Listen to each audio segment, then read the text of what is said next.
Hello बच्चों, कैसे हैं आप सभी। उम्मीद करता हूँ बहुत अच्छे हैं और पढ़ाई को अच्छे से कंटिन्यू भी कर रहे हैं। मैं हूँ प्रशांत माहेश्वरी और fun with physics YouTube channel पर आप सभी का बहुत बहुत स्वागत है। आज हम एक छोटा सा पॉइंट डिस्कस करेंगे, वो है रेजिस्टेंस ऑफ अ वायर। आप लोग सोचेंगे कि सर ये ओम्स लॉ से पहले ही क्यों पढ़ा रहे हो, क्योंकि बच्चों ओम्स लॉ से पहले भी रेजिस्टेंस था। चलो मजाक की बात दूसरी है, लेकिन रेजिस्टेंस अपने आप में एक प्रॉपर्टी है जो कि ओम्स लॉ से पहले डिफाइन होनी चाहिए थी। समझने का तरीका हम ओम्स लॉ से ही लेते हैं हमेशा की तरीके से, लेकिन आज हम रेजिस्टेंस के बारे में ओवरऑल ऐसी चीज़ें देखेंगे जिससे कॉम्पिटिटिव एग्जाम जैसे नीट, आईआईटी में बहुत सारे क्वेश्चन पूछे गए हैं। इवन डिफेंस के एग्जाम्स में भी पूछे गए हैं, तो क्लास 12th के लिए सीबीएसई या फिर अदर बोर्ड में भी बहुत सारे क्वेश्चन पूछे गए हैं। ठीक है, तो वो पैटर्न को अपन समझेंगे कि रेजिस्टेंस से एक कॉमन पैटर्न जो हमेशा फॉलो होता हुआ आया है वो क्या है। ठीक है, ऑलराइट। तो रेजिस्टेंस आप सभी को पता है क्या होता है बच्चों। किसी भी वायर की या किसी भी मटेरियल की क्या है, ये एक प्रॉपर्टी है, बेसिक प्रॉपर्टी। और ये प्रॉपर्टी क्या करती है, करंट का जो फ्लो होता है उसको क्या करती है, ब्लॉक करती है या रेजिस्ट करती है, रोकती है उसे। ऐसा ही है ना। तो हम सिर्फ इसे डेफिनेशन में क्या बोलते हैं, रेजिस्टेंस ऑफ अ वायर और resistance of any material is the property of that material due to which it try to oppose the flow of charges or it try to oppose the flow of current। ठीक है, इतना ही तो था, simple है ये तो। चलिए, resistance किसके ऊपर डिपेंड करता है, तो ये हमें ओम्स लॉ में पता चल जाता है। क्या ओम्स लॉ में पता चलता है, ओम्स लॉ में बोलते हैं कि आप जब काम करते हैं V और I के बीच में जब ग्राफ ड्रॉ करते हैं तो आपको वायर का लेंथ नहीं चेंज करना चाहिए, वायर का क्रॉस सेक्शन एरिया चेंज नहीं करना चाहिए और वायर का टेम्परेचर चेंज नहीं करना चाहिए। ये तीन चीज़ें जो हैं वो हमें क्या रखनी चाहिए, कांस्टेंट रखनी चाहिए। तब जाके ही हम V और I के बीच में क्या करते हैं, ग्राफ ड्रॉ करते हैं। यही तो है ओम्स लॉ में, ऐसा ही तो बताया, V is proportional to I, यही तो था। चलिए, तो हमें ये पता चल गया कि ये जो तीन क्वांटिटी जो कांस्टेंट रखवाई थी V और I के बीच में ग्राफ ड्रॉ करने के लिए, इन्हीं तीनों क्वांटिटी पे कौन डिपेंड करता है, रेजिस्टेंस डिपेंड करता है। ठीक है, तो यहां पर अपन दो चीजें पढ़ेंगे बच्चों। सबसे पहले पढ़ेंगे कि रेजिस्टेंस किसके ऊपर डिपेंड करता है ना। तो चार ऐसे फैक्टर हैं जिनके ऊपर रेजिस्टेंस जो है वो डिपेंड करता है। सबसे पहला फैक्टर है लेंथ ऑफ वायर। क्या है बच्चों, लेंथ ऑफ वायर। और ये आप सभी को पता है कि लेंथ ऑफ वायर पे कैसे डिपेंड करता है। कैसे डिपेंड करता है भाई, हम लिखते हैं कि R is just proportional to L। अगर आप वायर की लेंथ बढ़ाएंगे तो उसका रेजिस्टेंस भी क्या हो जाएगा, इंक्रीज हो जाएगा। ये एक बेसिक सी बात है, हमें पता रहता है।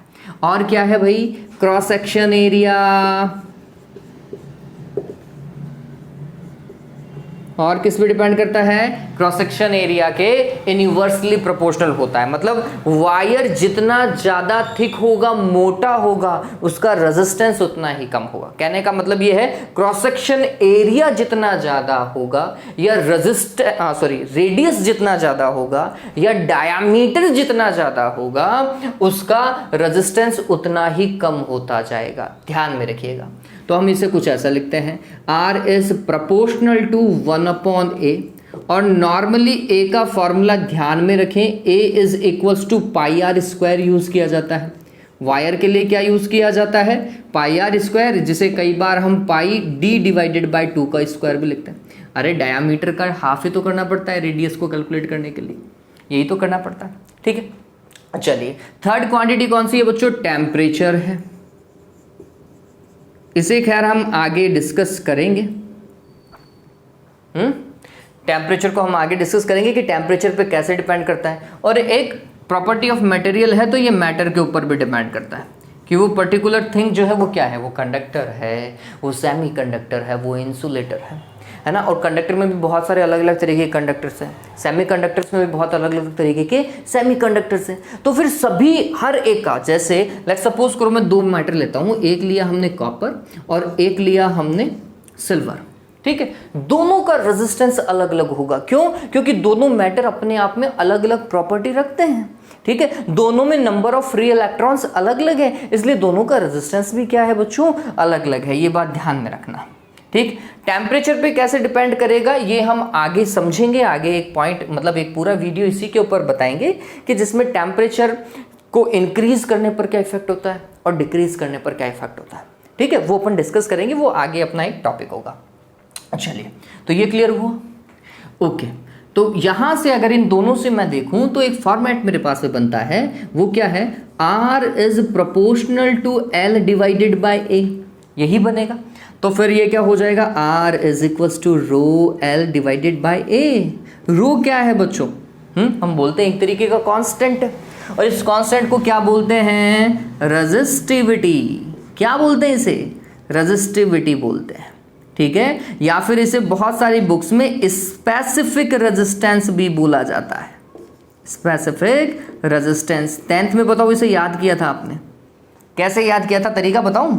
आपने बोला था डेफिनेशन लिखते टाइम कि अगर किसी वायर की लेंथ 1 मीटर हो जाए, उसका cross section area 1 metre square हो जाए, तो उस वायर का रेजिस्टेंस जो है वो किसके इक्वल होगा, रेजिस्टिविटी के इक्वल होगा। बताओ भाई, कहा था नहीं कहा था कि if L is equals to 1 meter, A is equals to 1 metre square, then R become equivalent to row.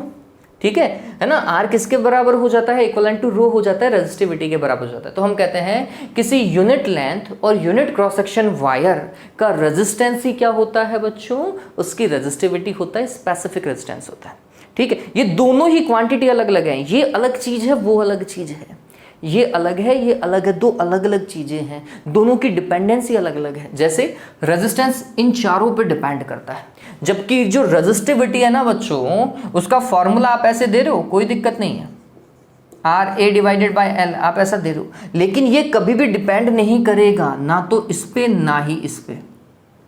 Cross section area पे डिपेंड नहीं करता, लेंथ पे कभी डिपेंड नहीं करता, ये सिर्फ और सिर्फ 2 फैक्टर के ऊपर डिपेंड कर रहा है। किसके ऊपर, टेम्परेचर के ऊपर और आपने मटेरियल कौन सा यूज किया है। ठीक है, तो ये बात ध्यान में रखिए, जब हम रेजिस्टिविटी की बात करते हैं, किसकी, रेजिस्टिविटी की बात करते हैं, तो रेजिस्टिविटी जो है वो सिर्फ 2 फैक्टर के ऊपर डिपेंड करता है। कौन कौन से, टेम्परेचर पे और मैटर पे। किस पे बच्चों, टेम्परेचर और मैटर। क्लियर है ये, ध्यान में रखना। तो ये एक बहुत बड़ा फैक्ट है जिसके ऊपर एक कॉमन क्वेश्चन पूछा जाता है हर एक बोर्ड एग्जाम में, देख लीजिए, या फिर पुराने टाइम के अगर नीट के, IIT के पेपर देखो ना, पुराने टाइम में PMT और RPET ये चला करते थे, उस टाइम के अगर आप पेपर देखोगे ना AIEEE के, तो इनसे एक बेसिक क्वेश्चन निकलता है, वो मैं आपको भी सॉल्व करवाऊंगा। तो पहले एक बार के लिए ये चीज़ लिख लीजिए कि ये क्या है। हाँ, रेजिस्टिविटी की यूनिट क्या होगी, किस में मेजर करोगे, तो ध्यान में रखिएगा, इसकी यूनिट होती है ओम मीटर। क्या होती है इसकी यूनिट, ओम मीटर होती है, ध्यान में रखेंगे। इसे एक बार के लिए उतार लीजिए, जल्दी से इसे उतारें, और ये फॉर्मूला ध्यान में रखिएगा, R इज इक्वल्स टू क्या होता है, रो L डिवाइडेड बाय A होता है। हुआ, चलिए आगे चलते हैं, इसी पॉइंट को आगे कंटिन्यू करते हैं कि भाई अब हमारे पास में सबसे बेसिक क्वेश्चन क्या आ रहा है ना। ये क्वेश्चन बहुत बार एग्जाम में पूछा जाता है। देखो क्वेश्चन क्या आता है बच्चों, वो समझिए। एक क्वेश्चन कुछ ऐसा आता है इसके ऊपर कि कोई वायर है ना, और लेट सपोज कीजिए कॉपर है, ये किसका बना हुआ है, ये कॉपर का वायर है। ठीक है, और इस कॉपर के वायर की लेंथ कितनी है, L है। लेंथ कितनी दे रखी है, L दे रखी है। इसका क्रॉस सेक्शन एरिया कितना दिया हुआ है, A दिया हुआ है। ठीक, और वापस से कॉपर का एक और वायर है, आपके पास में कॉपर का एक और वायर है ना, क्वेश्चन में दिया हुआ है। उसका क्रॉस सेक्शन एरिया A है, लेकिन इस बार लेंथ को उन्होंने चेंज कर दिया है, 12 बना दिया है। कितना बना दिया है, 12। और ये वायर भी किसका बना हुआ है, कॉपर का ही बना हुआ है। और बोल रहा है कि पहले वाले वायर के लिए रेजिस्टेंस को आप R1 से इंडिकेट करो और दूसरे वाले वायर के लिए रेजिस्टेंस R2। पहले वाले वायर के लिए रेजिस्टिविटी ρ1 है, दूसरे वाले वायर के लिए रेजिस्टिविटी ρ2 है। क्वेश्चन क्या पूछ रहा है, बोल रहा है कि if both the wires are made up of the same material और आर ऑफ सेम मेटल, एक ही मेटल के बने हुए हैं, ठीक है, तो फिर दोनों की रेजिस्टिविटी का रेशियो क्या होगा, what will be the ratio of their resistivity. तो गौर कीजिए, अगर दोनों सेम मटेरियल के हैं ना, टेम्परेचर तो रूम टेम्परेचर पे रखे हुए होंगे दोनों, क्योंकि टेम्परेचर की बात ही नहीं कर रहा, ठीक है, तो अगर दोनों का मटेरियल सेम है तो दोनों की रेजिस्टिविटी भी क्या है बच्चों, सेम है। मटेरियल अलग अलग होता तो रेजिस्टिविटी भी अलग अलग होती, फिर वो देता अलग अलग वैल्यू, ठीक है, लेकिन मटेरियल सेम होने के कारण दोनों की रेजिस्टिविटी क्या होगी, सेम होगी। सिंस, तो हमारा सॉल्यूशन क्या होगा, since both wires are of same metal, अगर उनका मेटल सेम है, मटेरियल सेम है, तो फिर उनकी रेजिस्टिविटी का रेशो 1:1 होगा। हो गया क्लियर, ठीक है। चलिए, रेजिस्टेंस अलग अलग होगा, क्यों, क्योंकि लेंथ दोनों की अलग अलग है, जिसकी लेंथ ज़्यादा है उसका रेजिस्टेंस भी ज़्यादा है, ध्यान में रखेंगे, ठीक है, इस चीज़ को हमें दिमाग में रखना है। तो हमने क्या बोला, अब रेजिस्टेंस की बात करो, तो रेजिस्टेंस पहले का क्या है, R1 लिख देते हैं, दूसरे वाले का क्या लिख देते हैं, R2 लिख देते हैं। कैसे सॉल्व करेंगे, R इज इक्वल टू क्या होता है, रो L डिवाइडेड बाय A, ऐसे ही दूसरे वाले के लिए भी लिख दो, रो L डिवाइडेड बाय A, लिख सकते हैं नहीं लिख सकते।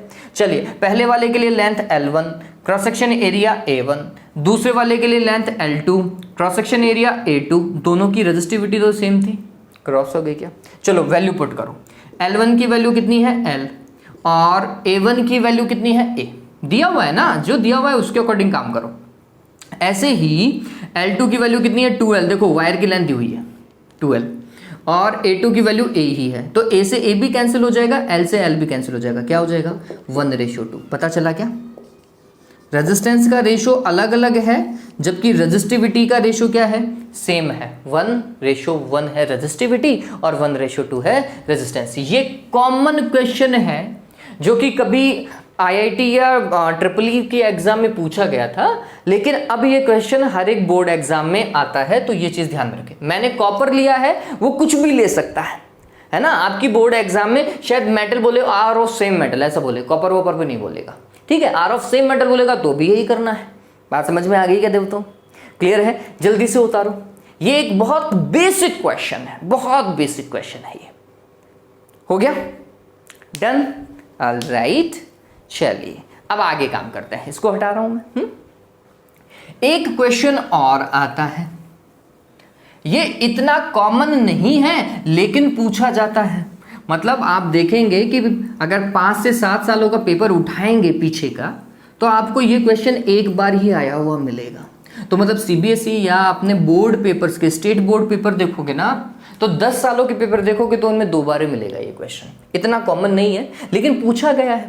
क्या है भाई, लेट्स सपोज कीजिए आपके पास में क्यूबॉइड है, क्या मान लिया, क्यूबॉइड मान लिया। क्यूबॉइड तो समझते ही हो भाई,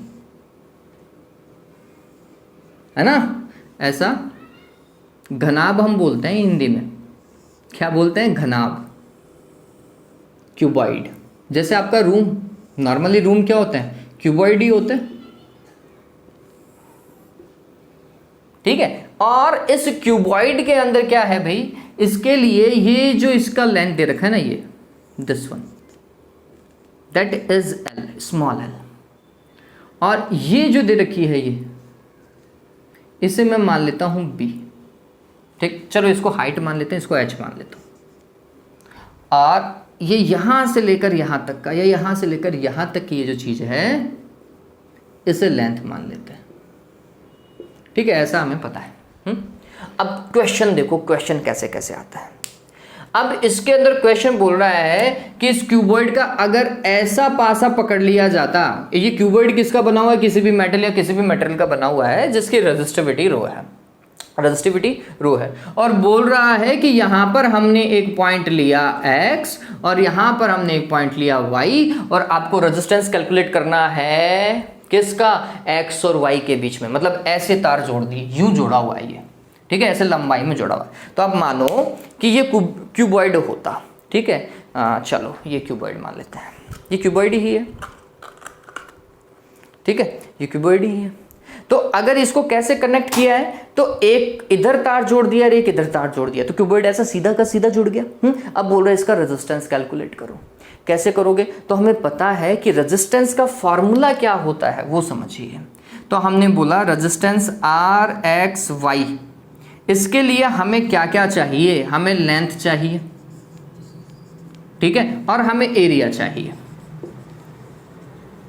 ठीक, तो अब ऐसी लेंथ के लिए, इस लेंथ के लिए, ये लेंथ हो गई ना, ये सामने वाली यहां से लेकर यहां तक का डिस्टेंस, इसका क्या हुआ, लेंथ हुआ।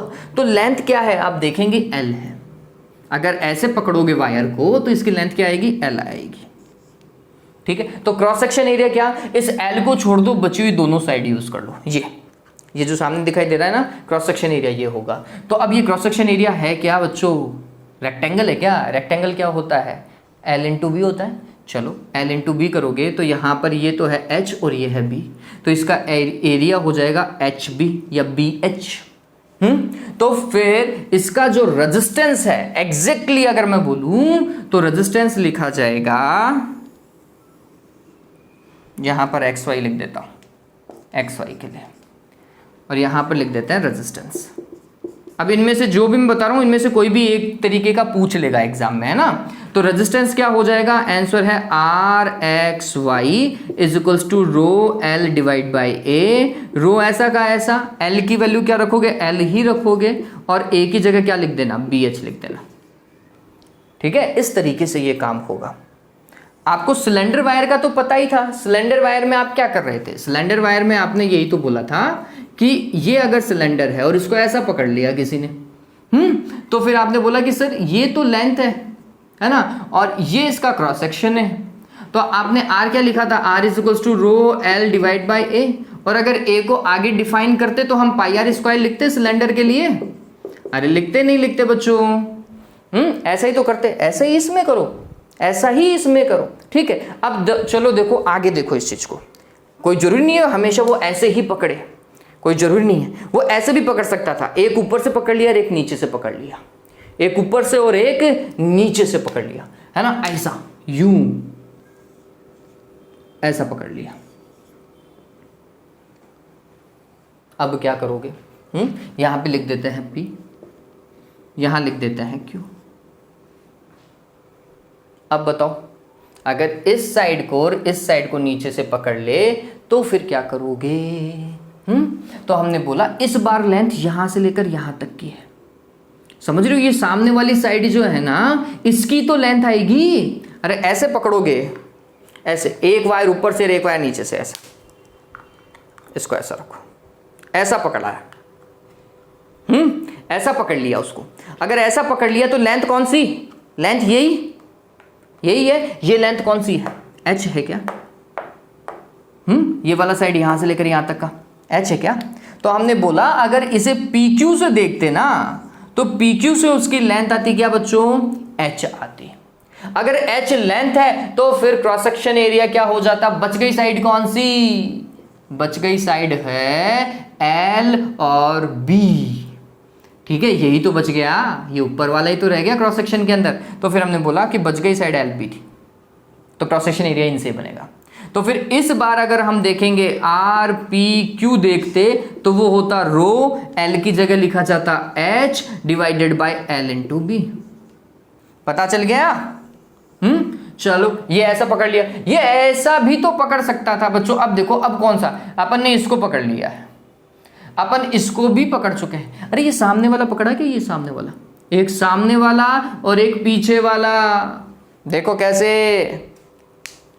ये सामने दिखाई दे रहा है ये, और एक इसके पीछे भी सरफेस है। अब इसको ऐसा पकड़ लिया, ऐसा पकड़ लिया, इसको पता चल रहा है। अगर इसको ऐसा पकड़ लेंगे तो लेंथ कौन सी होगी, ये बीच में दिखाई दे रहा है डस्टर क्या, ये मार्कर की इंक वाला, ये लेंथ है इसकी, ये जो बीच में दब गई, ठीक है, ये लेंथ हो जाएगी। तो लेंथ कौन सी हो गई, तो इसको अब ऐसा पकड़ा अपन ने, ये वाला फर्क, ये और एक पीछे वाला। तो पीछे वाले के लिए ऐसा बोल देता हूं और सामने वाले के लिए ऐसा, सामने वाले के लिए ऐसा। ठीक, तो मोटाई बीच में ये दब जाएगी, है ना। और इसको अपने वो PQ, इसको बोल देता है R, तो नहीं लिखूंगा मैं, X Y, ये W और Z लिख देते हैं। ठीक है। तो अगर WZ से पकड़ते तो बीच में ये दब जाता, ये इसकी लेंथ आती B, तो बच गया कौन, एक H बचा और एक L बचा, है ना। एक तो H और एक L बच गया, तो ये H और L क्या हो जाएगा, क्रॉस सेक्शन में चला जाएगा। तो RWZ इज इक्वल्स टू क्या हो जाता बच्चों, रो B डिवाइडेड बाय LH या फिर HN।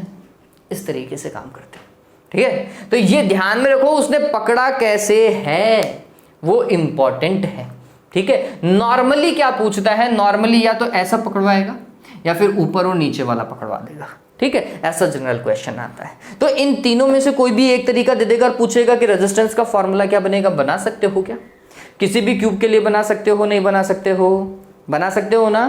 तो चलो उतारो इस चीज को, अब जल्दी से उतारिए, जल्दी से उतारिए। फिर इसके बाद में और पार्ट देखते हैं। ये अभी तक बेसिक पे काम कर रहे हैं, अभी तक बेसिक के ऊपर काम कर रहे हैं अपन।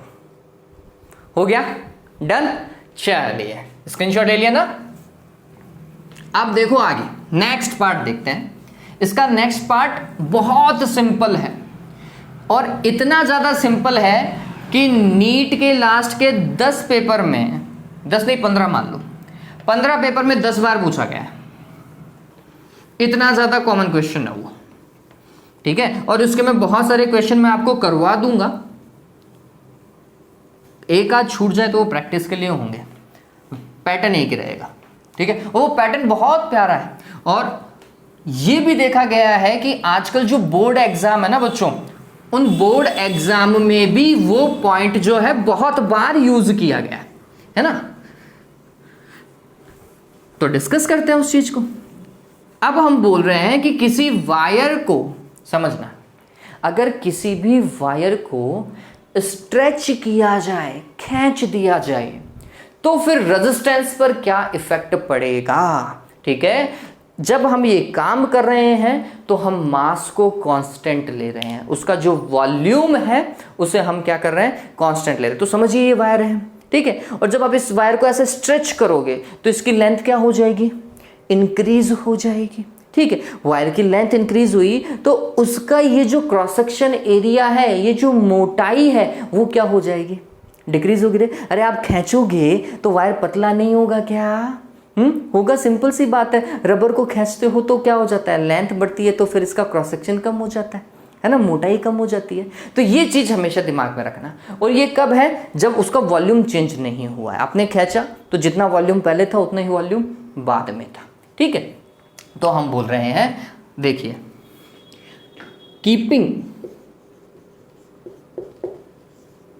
कीपिंग मास कांस्टेंट, अगर मास को चेंज नहीं कर रहे हैं, ठीक है, keeping mass constant if any wire is stretched, if any wire is stretched. चलो अब इसके अंदर हमारे पास में केस चलेंगे। क्या भैया, हमने उसे स्ट्रेच किया और स्ट्रेच करने पर पहला केस है कि हमने उसकी लेंथ को क्या किया, इंक्रीज किया n टाइम, ठीक है। If the length of wire is increased n time, if the length, और इसी केस के अंदर चल रहे हैं अपन, ये बात ध्यान में रखना, मतलब मास को कांस्टेंट रख के काम कर रहे हैं। If the length of wire is increased n times, length को इंक्रीज कर दिया तो क्या होगा, तो समझिए इस चीज को, बहुत इंपॉर्टेंट है। लेंथ को इंक्रीज कर दिया तो हमने बोला कि इनिशियल लेंथ l है और फाइनल लेंथ l डैश है। तो फाइनल लेंथ क्या होनी चाहिए, n times of initial length, यही होना चाहिए। ये काम करते टाइम आपके दिमाग में ये भी होना चाहिए कि रेजिस्टेंस जो है वो यहां से दिया जाता है, रो L डिवाइड बाई A से दिया जाता है, ये भी आपके दिमाग में होना चाहिए, ठीक है। तो जब आप किसी भी वायर की लेंथ को इंक्रीज करते हो तो उसका क्रॉस सेक्शन एरिया भी उतना ही टाइम डिक्रीज हो जाता है, ध्यान में रखना, अगर लेंथ एन टाइम इंक्रीज हो रही है, cross section area N time decrease हो जाएगा। मतलब जो नया क्रॉस सेक्शन एरिया है वो इनिशियल क्रॉस सेक्शन एरिया का 1/n टाइम हो जाएगा। ये कैसे पता चला? तो मैं बोल रहा हूं वॉल्यूम को चेंज नहीं कर रहे, तो एक बार के लिए कॉन्सेप्ट यहां समझ लो, इसका कॉन्सेप्ट मैं लिख देता हूं। आपने क्या किया? वॉल्यूम को चेंज नहीं किया, मास को चेंज नहीं किया, तो हमने बोला इनिशियल वॉल्यूम। इनिशियल वॉल्यूम क्या होगा? L इंटू ए, अरे लेंथ इंटू क्रॉस सेक्शन होगा ना। चलिए is equals to final volume. Final volume क्या होगा? L डैश ए डैश, यही तो होगा। ये तो मेरे को पता है, मेरे को ए डैश ही तो चाहिए। What will be A dash? A dash will be L A divided by L dash. Value put करो एल डैश की। एल डैश की वैल्यू कितनी होगी? एन इंटू एल होगी। एन इंटू एल रखेंगे तो क्या होगा रे? बताओ ना, ए बाई एन आएगा नहीं आएगा? आना चाहिए नहीं आना चाहिए? तो ये बात ध्यान में रख लो, बस अपने दिमाग में रख लो, बार बार ये थोड़ी करते रहेंगे भाई। तो अपने दिमाग में रखो कि अगर लेंथ को एन टाइम इंक्रीज करेंगे तो cross section area N time decrease हो जाएगा। ठीक है, चलिए न्यू रेजिस्टेंस,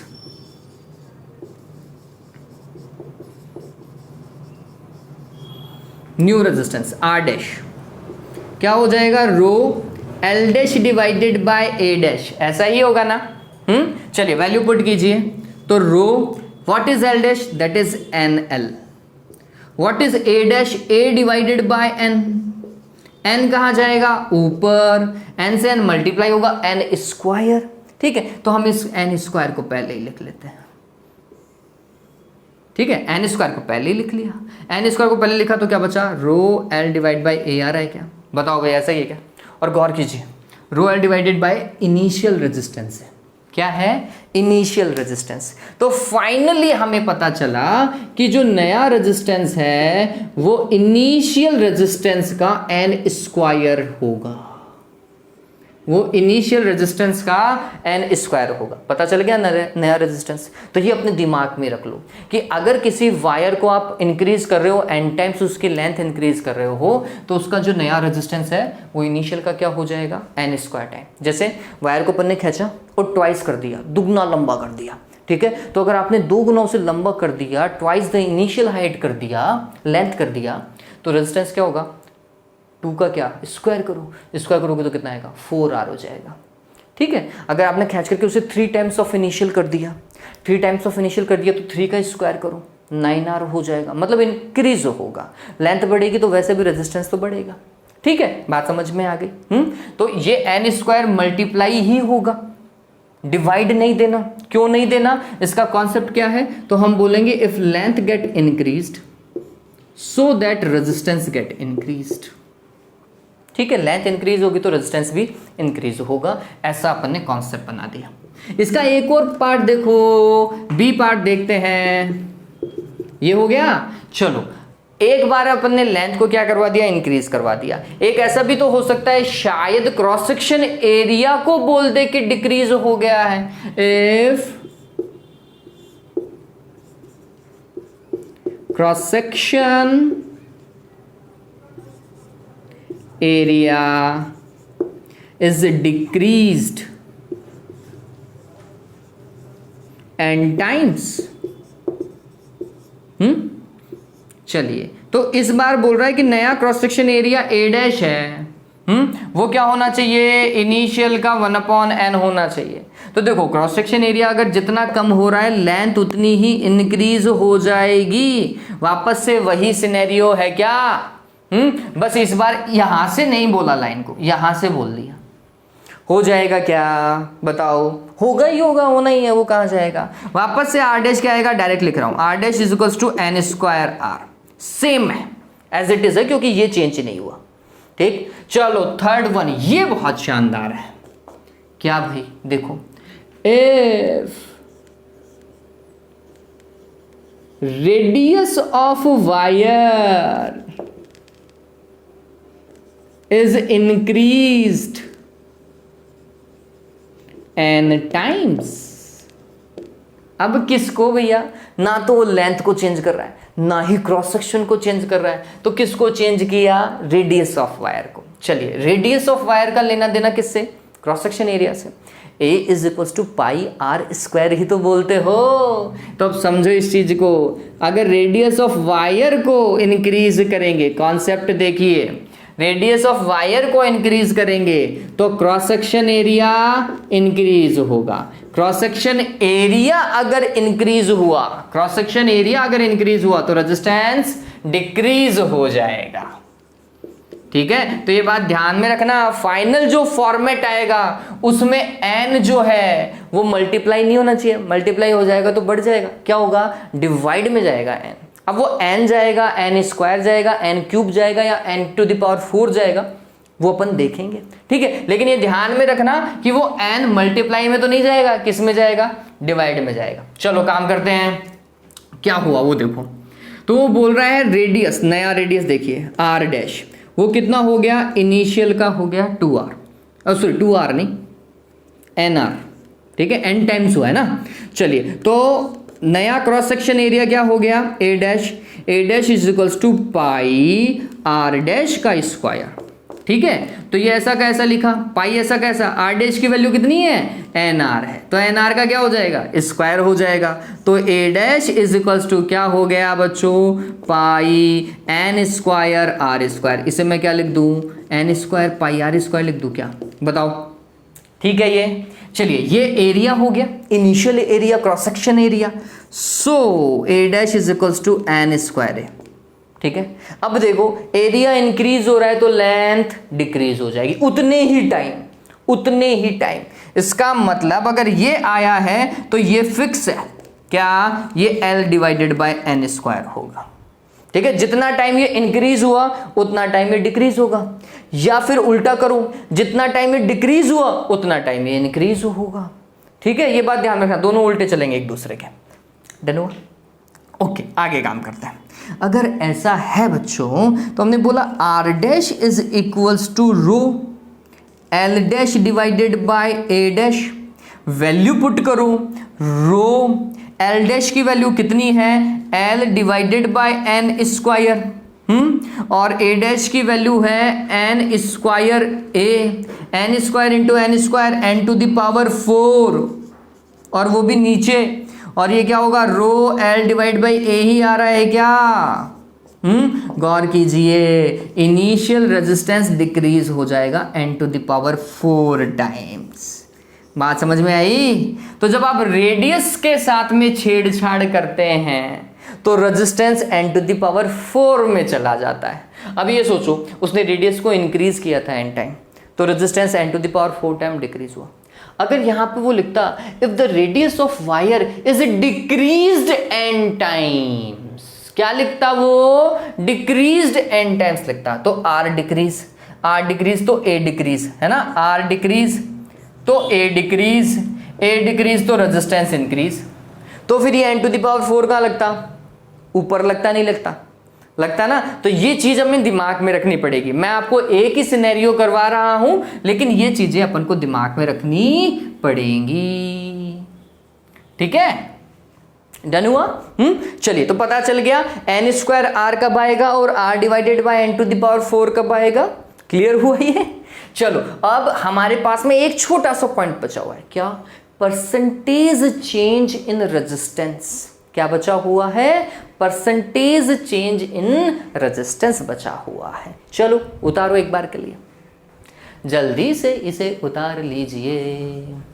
और ये वाला सिनेरियो बहुत कम देखने को मिलेगा, बहुत कम, हम उन्हीं पे ही मोस्टली काम करेंगे। ये आया ही नहीं है, वो ही आए हैं।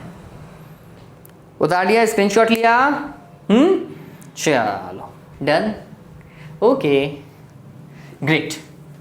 अब हम क्या कर रहे हैं, ये देखो मास कांस्टेंट था तभी तक का काम है ये कब तक का काम है, जब तक मास कांस्टेंट था। ये ध्यान में रखेंगे, मास को चेंज नहीं किया है। एक सिनेरियो ऐसा भी है जिसमें मास को चेंज किया गया है, और जब वो मास को चेंज करेगा ना तो वो खुद बोल देगा।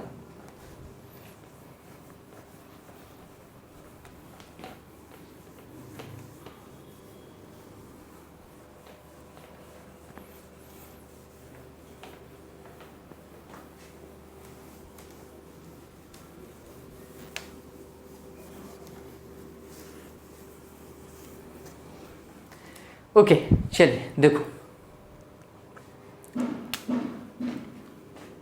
नेक्स्ट टॉपिक है हमारे पास में percentage change in resistance. Percentage change in resistance. हाँ भाई देखो क्या होगा, ये बहुत सिंपल है।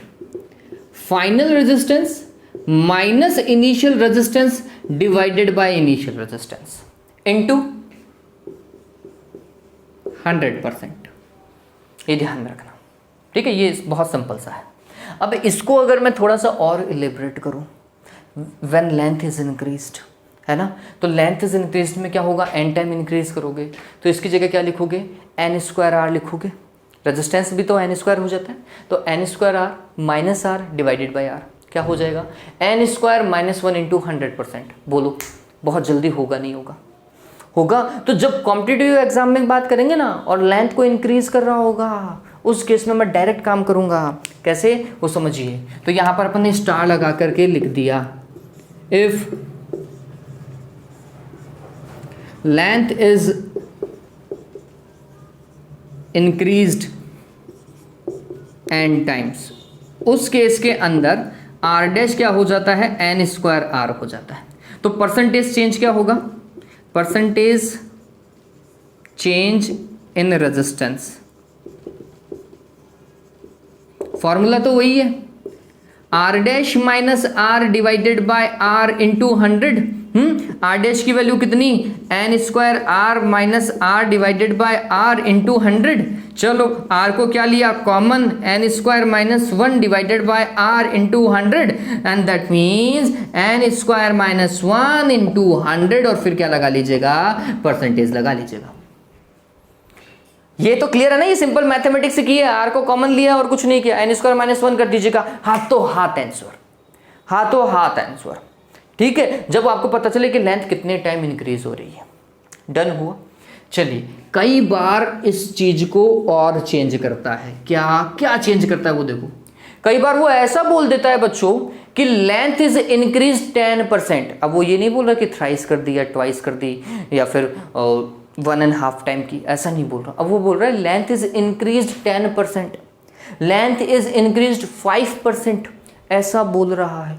तब तो फिर आपको ऐसा ही करना पड़ेगा, ये पूरा करना पड़ेगा, r डैश निकालना ही पड़ेगा। ठीक है, इसमें मैं आपको एक छोटी सी ट्रिक बता सकता हूं। वो ट्रिक क्या है, इफ, समझना, if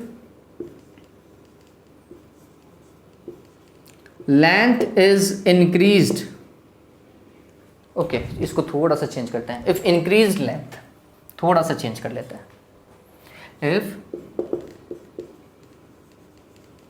increased length percentage is less than 5%, है ना, लेंथ के अंदर जो चेंज कर रहा है वो कितना 5% से कम कर रहा है। कुल मिलाकर के कुछ ऐसा, del L divided by L into 100%, वो कितना है, less than, that is less than 5%, ऐसा केस है। देन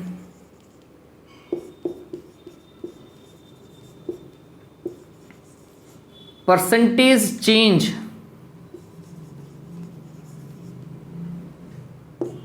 इन रेजिस्टेंस, क्या होगा वो समझिए। तो हमने लिखा percentage change in resistance is equals to, जितना भी, जैसे ये इसने कितना 5% किया है ना, आपको सिर्फ ट्वाइस करना है, twice of percentage change in length, ठीक है, या फिर twice of del L divided by L, del R upon R, 100 से 100 काट दिया। ठीक है, कंडीशन अप्लाइड है, परसेंटेज चेंज किससे कम होना चाहिए लेंथ में, 5% से कम। जैसे कि 2% कर दिया है ना, लेंथ को कितना इंक्रीज किया, 2% इंक्रीज किया। अगर लेंथ को 2% इंक्रीज किया तो रेजिस्टेंस में कितना परसेंटेज चेंज होगा, आंसर आएगा 4%, सॉरी 4%, डायरेक्ट लिख देना, है ना। ये कॉम्पिटिटिव एग्जाम की बात बता रहा हूँ, अगर बोर्ड में आएगा तो मैं पूरा ऐसा करके बताऊंगा आपको। ठीक है, बोर्ड में आएगा तो अपन पूरा करेंगे, लेकिन कॉम्पिटिटिव एग्जाम में इतना टाइम थोड़ी होता है। तो ये चीज़ें हमारे दिमाग में रहती है कि अगर परसेंटेज चेंज इतना कम है ना, तो हम क्या करेंगे, जो 2 है उसको आगे लगा करके लेंथ के परसेंटेज से अपन मल्टीप्लाई कर देंगे। ठीक है, इसका एक कॉन्सेप्ट भी है। वो कॉन्सेप्ट क्या है बच्चों, देखो क्या है कि अगर आप लेंथ को n टाइम इंक्रीज करते हो, इफ लेंथ इज ऐसा, then r dash is equals to n square r, यही है। तो अगर मैं इसमें परसेंटेज देखूंगा तो ये क्या होगा, ये होगा 2 पावर आगे आ जाएगी, अरे यही तो होगा, पावर आगे आएगी और del n divided by n कर दूंगा। Del n divided by n मतलब डेल l अपॉन l। ठीक है, ये ऐसा का ऐसा है ना, ऐसा ही तो करते हो, पावर उठा करके आगे रख देते हो।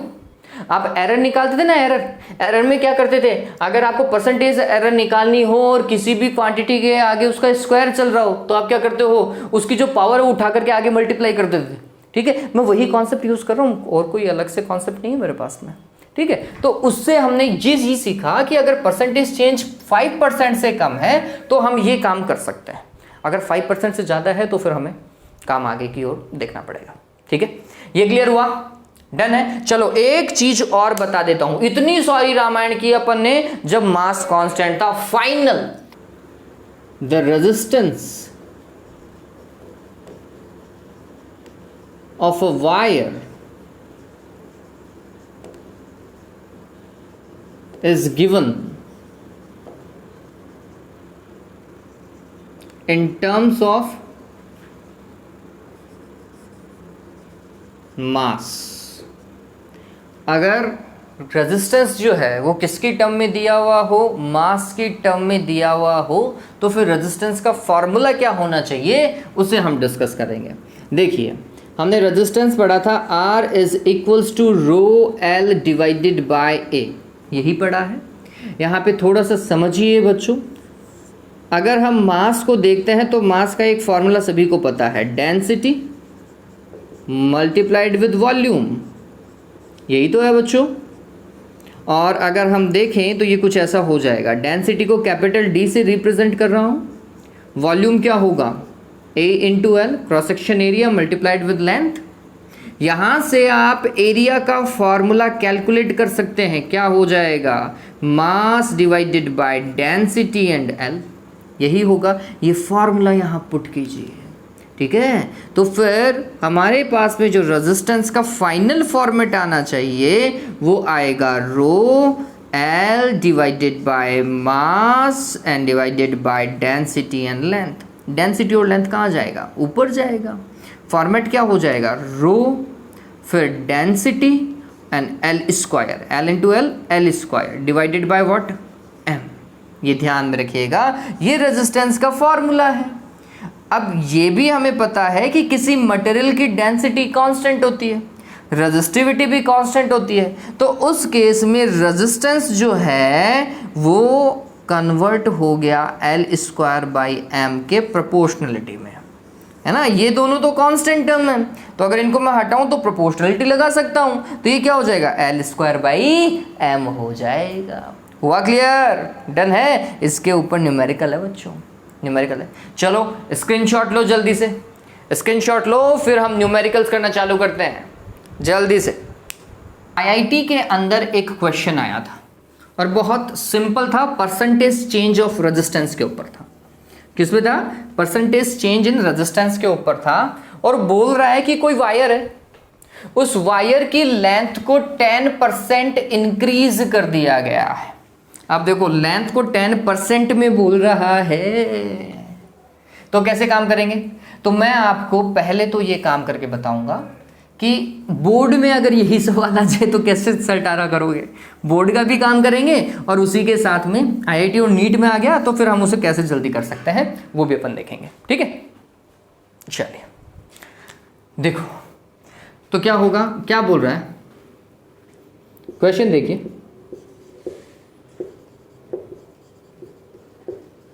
A nichrome wire is stretched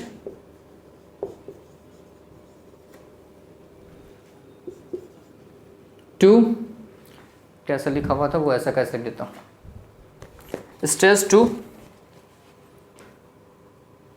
make it 10% longer. ठीक है, what is the percentage change in its resistance, है ना, परसेंटेज चेंज इन रेजिस्टेंस पूछ रहे हैं.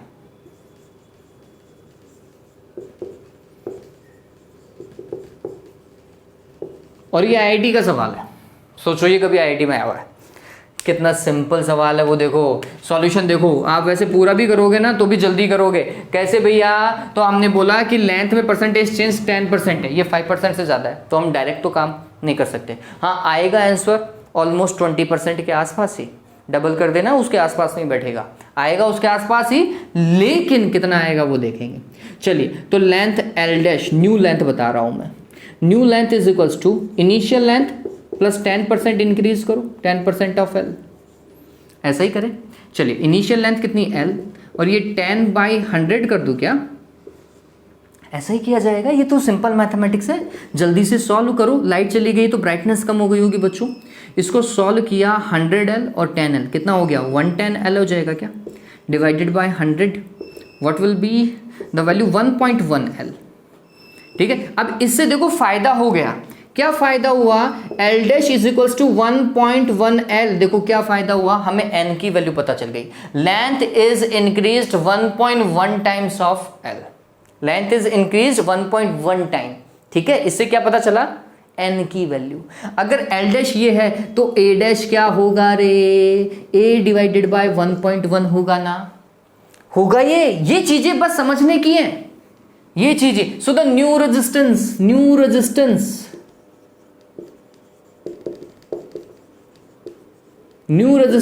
R dash is equals to n square R. Direct करो, कोई दिक्कत नहीं है, ये फैक्ट है ना. तो n की वैल्यू मेरे को पता चल गई. क्या भैया? n है, ये सॉरी 1.1 है, तो 1.1 का स्क्वायर इंटू R. क्या हो जाएगा ये? 1.21 हो जाएगा. क्या होगा? नहीं होगा. R डैश की वैल्यू आ गई. चलो, परसेंटेज चेंज इन रेजिस्टेंस क्या होगा भाई? Formula R dash minus R divided bye R into 100%. बताओ भाई, यही होगा. चलिए, R डैश की value 1.21 R minus R divided bye R into 100 कितना होगा? 0.21 कर दूं, 0.21 R नीचे R इंटू 100. मेरे हिसाब से आंसर सभी को पता चल गया होगा. R से R कैंसिल, 21% आ रहा है. चलो, वैसे करते तो 20% आता, ऑलमोस्ट उसके पास में आया है, लेकिन अपन एग्जैक्ट आंसर के ऊपर जा सकते हैं. ठीक है, 21% हो गया. सिंपल था क्वेश्चन. जल्दी से स्क्रीनशॉट लो इसका, जल्दी से इस चीज का स्क्रीनशॉट ले लीजिए. डन हुआ? डन हुआ क्या? चलो, एक और क्वेश्चन है जो आईआईटी में पूछा गया है. स्क्रीनशॉट जल्दी से लेते जाओ और मेरे हिसाब से समझ में आ जाएगा. और अब तो खुद काम करना चालू करो, खुद काम करना चालू करो. अपने कॉपी पेन लेकर के साथ में बैठा करो. जो फाइनल फॉर्मूलाज है ना, उनको साथ में लिख लिया करो कि हाँ सर ने ये फॉर्मूला बताए थे, इनके ऊपर सर क्वेश्चन कराएंगे. क्योंकि हर एक वीडियो में हम बहुत सारे क्वेश्चन कराएंगे. हर एक वीडियो में पहले थ्योरी समझेंगे और फिर नंबर ऑफ क्वेश्चन करने वाले हैं अपन. चलिए देखो क्या बोल रहा है. ये जेईई 1978 का क्वेश्चन है, जो थोड़ी देर पहले मैंने आपको करवाया था वो 1992 में आया है, 2008 में भी आया हुआ है. चलिए क्या बोल रहा है. अ कॉपर वायर इज, देखो सवाल दिखाई देगा, बार बार नहीं करो. A copper wire is stressed to make it 0.1% longer. अब देखो लेंथ को कितना इंक्रीज कर रहा है. ब्लैक पेन यूज कर लेता हूं. लेंथ को कितना इंक्रीज कर रहा है? 0.1%. L dash is equals to L plus 0.1% of L. ठीक है, इतना ही इंक्रीज कर रहा है, 0.1%. अब क्या पूछेगा? परसेंटेज चेंज इन रेजिस्टेंस पूछेगा. बिल्कुल, परसेंटेज चेंज इन रेजिस्टेंस पूछ रहा है. क्या होगा? जेईई का सवाल है. जेईई के सवाल में हमने बोला लेंथ में कितना 0.1% चेंज कर रहा है, 0.1%. तो फिर रेजिस्टेंस में परसेंटेज चेंज कितना होगा? परसेंटेज चेंज इन रेजिस्टेंस बताओ कितना होगा, पता चल जाना चाहिए. जल्दी से लिखो आंसर. बताओ क्या बताया था, अगर लेंथ में परसेंटेज चेंज 5% से कम है तो फिर आप क्या करोगे, 2 into percentage change in length, 0.1% था ना, कितना आएगा 0.2% आएगा। आएगा नहीं आएगा? डायरेक्ट करना है। और अगर किसी को सीबीएसई पैटर्न या फिर बोर्ड पैटर्न को सॉल्व करना है तो बोर्ड पैटर्न में करो। आंसर आ गया, आंसर आ गया। चलो अब बोर्ड पैटर्न देखो। बोर्ड पैटर्न में अपन क्या बोलेंगे, L dash is equals to L plus 0.1 divide by 100। Okay, L solve करो तो ये होगा एल प्लस 0.001 एल, डिवाइड लगाओ ना, कितना हो जाएगा रे, 1.001 एल। आया नहीं आया एल डैश? अगर एल डैश ये आया तो ए डैश क्या आएगा, ए डिवाइडेड बाय 1.001 आएगा नहीं आएगा? चलो आर डैश क्या आएगा, आर डैश क्या आएगा, एन स्क्वायर टाइम एन आ गया क्या, एन एल का कॉन्सेप्ट बैठ गया ना, तो एन की वैल्यू कितनी है 1.001, तो ये होगा N square R, that is 1.001 का स्क्वायर इंटू आर। बताओ भाई यही होगा, होगा? चलो इसको सॉल्व करो, सॉल्व करो। मेरे को तो पता है कैसे करेंगे। जब इस तरीके की संख्या आती है तो हम बोलते हैं 1.002.001, स्क्वायर करके देख लो, करके देख लो रे आप, इतना आएगा, दैट इज आर डैश। अगर आर डैश आ गया तो परसेंटेज चेंज इन आर क्या आएगा, परसेंटेज चेंज कर लेना, खुद लिख लेना, क्या आएगा, R dash minus R divided by R into 100%। Value put करो 1.002001 minus R minus R divided by R into 100। इसमें से इसको सब्ट्रैक्ट करो, कितना आएगा 0.002001 R divided by R into 100%। R से आर कैंसिल, इसको इससे मल्टीप्लाई करो, 0.2001%। चलो ऑलमोस्ट किसके बराबर है, 0.2% के बराबर है नहीं। हमें तो यही चाहिए था, नीट और आईआईटी में यही आएगा।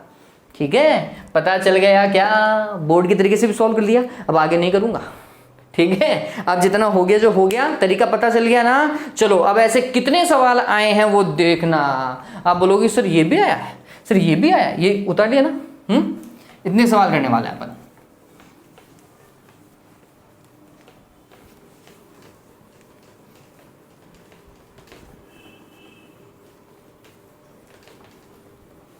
बस पेन कॉपी उठाओ और काम करना चालू करो, रुकना नहीं है अब, है ना, अब रुकना नहीं है। चलो तो अब क्वेश्चन देखो। सबसे पहला तो सबसे सिंपल सवाल देखो, क्वेश्चन आपको सामने दिखाई देंगे, आंसर लगाते जाना हाथों हाथ। क्या बोल रहा है, the resistance of wire is R ohm, दिया हुआ है। इफ इट इज मेल्टेड, उसे मेल्ट कर दिया, and stretched N times its original length, उसे कितना कर दिया है रे, लेंथ को क्या किया है, एन एल कर दिया है। यही तो बोल रहा है वो क्वेश्चन में। चलो it's new resistance will be, बताओ भाई new resistance R dash is equals to N square R होगा नहीं होगा, होगा ना। ऑप्शन क्या आएगा रे, बी आएगा। हो गया पहला क्वेश्चन। बोलो नीट का क्वेश्चन है, और नीट 2017 का इतना सिंपल सवाल आया है। चलो अब जिसने पढ़ा है उसके लिए सिंपल है ना। चलो नेक्स्ट देखो, a wire of resistance 4 ohm, wire का रेजिस्टेंस दिया हुआ है 4 ओम। ठीक है, क्या बोल रहा है, is stressed to twice of its original length, उसकी लेंथ को क्या कर दिया गया है, ट्वाइस ऑफ ओरिजिनल लेंथ कर दिया गया है। नया रेजिस्टेंस क्या होगा रे, एन स्क्वायर आर होगा। एन की वैल्यू 2 है तो 2 का स्क्वायर, और आर की वैल्यू 4, कितना आएगा 16 ओम आएगा। The resistance of stretched wire would be, ये लो अपन तो पहले ही निकाल दिया, कितना 16 ओम लगा लेना, बी ऑप्शन करेक्ट है। और देखो और कौन सा सवाल आया है, हाँ देखो क्या बोल रहा है, देखो a wire of a certain material is stretched slowly by 10%, है ना। एक वायर को स्ट्रेच किया और उसकी लेंथ को 10% इंक्रीज कर दिया। बताओ भी किया था अपन ने, सारी पता है अब तो मैं, है ना। नया रेजिस्टेंस कितना रे, जब 10% इंक्रीज करते हो तो नया रेजिस्टेंस कितना होता है 1.21 आर होता है क्या, और परसेंटेज चेंज कितना होता है 21% होता है क्या था। चलो अपन ने किया है ये। हाँ अब क्या बोल रहा है, it's new resistance and specific resistance become respectively. बताओ भाई, स्पेसिफिक रेजिस्टेंस तो चेंज नहीं होगा और न्यू रेजिस्टेंस कितना है, ऑप्शन पता चल जाएगा, कर लोगे खुद, ऑप्शन देख लीजिएगा। ऑप्शन डी 1.21% टाइम्स दे रखा है रेजिस्टेंस, और रेजिस्टिविटी तो सेम है भैया, रेजिस्टिविटी चेंज नहीं होती है ना। चलिए ये हो गया। हाँ आगे देखो, नेक्स्ट क्वेश्चन क्या बोल रहा है, electric resistance of a certain wire of iron is R. अब देखो रेजिस्टेंस दे रखा है आर, नेक्स्ट क्वेश्चन के अंदर रेजिस्टेंस आपको क्या दे रखा है, आर ही दे रखा है। If the length and radius are doubled, ओ हो, अब यहां पर देखो दोनों चीजें डबल कर रहा है, लेंथ को कर रहा है 12 और रेडियस को कर रहा है 2r, यहां पे तो दोनों ही कर रहा है, वो खुद नहीं काम किया है भैया, डबल्ड। देन अब बताओ क्या होगा रे, बताओ, रेजिस्टिविटी तो चेंज नहीं होगी है ना। नया रेजिस्टेंस देखो R dash is equals to rho, L की जगह कितना लिखेंगे भाई 2l लिखेंगे है ना, और ए की जगह पाई आर स्क्वायर, तो पाई आर डैश का स्क्वायर, आर डैश का स्क्वायर 4r स्क्वायर लिख दूं क्या, ये तो हट गया 2 आया, तो ये हो जाएगा rho L divided by 2 pi R square, ये क्या हो जाएगा r/2 आएगा क्या। देख लो एक बार के लिए, मैंने कुछ काम तो सही किया है, कहीं कोई दिक्कत नहीं है, सही किया, r/2 आएगा। क्या बोल रहा है देखो, the resistance will B doubled and the specific resistance will be half. अरे स्पेसिफिक रेजिस्टेंस तो चेंज होता ही नहीं है, तो ए तो गलत हो गया। Resistance will be half, resistance half हो रहा है।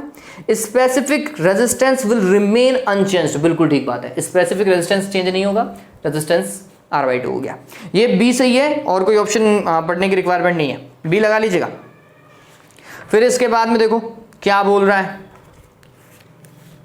हाँ भाई, 3 copper wire of length and cross section areas are. अब देखो 3 वायर के लिए दिया हुआ है, एक वायर के लिए लेंथ l है, क्रॉस सेक्शन एरिया a है, दूसरे के लिए लेंथ 2l है, क्रॉस सेक्शन एरिया a/2 है, तीसरे के लिए लेंथ भी आधी है और क्रॉस सेक्शन एरिया डबल है। Which wire is resistance is minimum, कौन से वायर का रेजिस्टेंस कम होगा। तो पहली बात समझिए, वायर का रेजिस्टेंस जो है वो डिपेंडेंट है एल और ए के ऊपर, जिसका ए जो है सबसे ज्यादा है मैक्सिमम, ठीक है, और लेंथ सबसे कम है, उसका रेजिस्टेंस क्या होगा बच्चों, मिनिमम होगा, है ना। रेजिस्टेंस मिनिमम होने के लिए एल क्या होना चाहिए, मिनिमम, और ए क्या होना चाहिए, मैक्सिमम। ऐसा कॉम्बिनेशन देखो, ऐसा कौन सा कॉम्बिनेशन है, देखो लास्ट ही लास्ट वाला, क्रॉस सेक्शन एरिया तो 2a है और लेंथ हाफ है, यही एक ऐसा ऑप्शन है जिसमें ये सिमेट्री काम कर रही है, मतलब जो हमें चाहिए वो काम कर रहा है।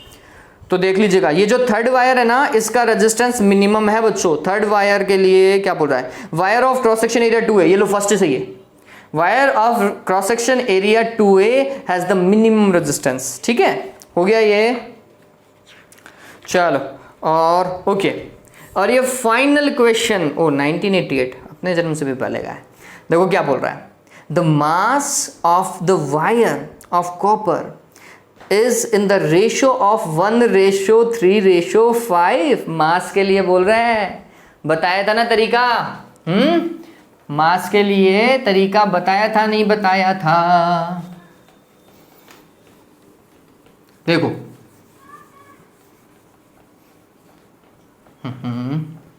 चलो, तो मास का रेशियो क्या दे रखा है वो देखिए, रेशियो ऑफ मास m1:m2:m3 कितना दे रखा है, 1:3:5, इतना ही है बच्चों।